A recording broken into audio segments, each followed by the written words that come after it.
What's the first thing that comes to mind when you hear Gucci? Is it timeless Italian leather, or is it something weirder, like Jared Leto carrying his own prosthetic head? That shift, from classic to chaotic, from safe to spectacular, isn't an accident. It's one of the most calculated and successful brand revivals in history.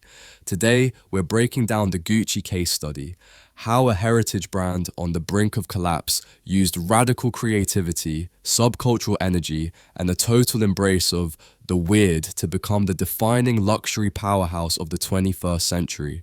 This is a story about the ultimate gamble in high fashion.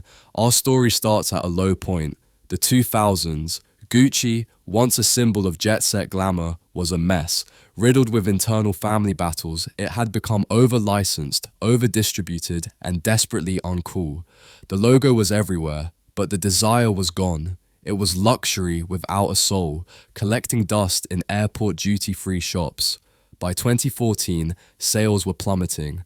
Gucci was seen as your rich aunt's brand, stuffy, predictable, and irrelevant to a new generation. Enter the new CEO, Marco Bizzarri, in 2015. He had one job, save Gucci, and his first, insane decision?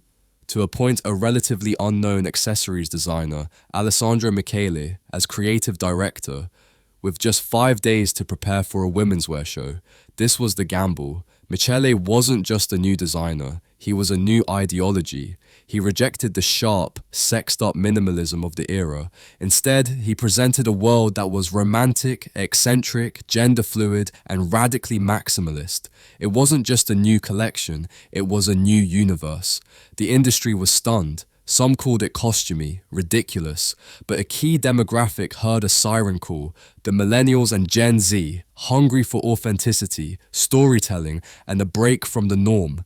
Gucci was no longer selling a product, it was selling an aesthetic identity, the Gucci geek or maximalist romantic.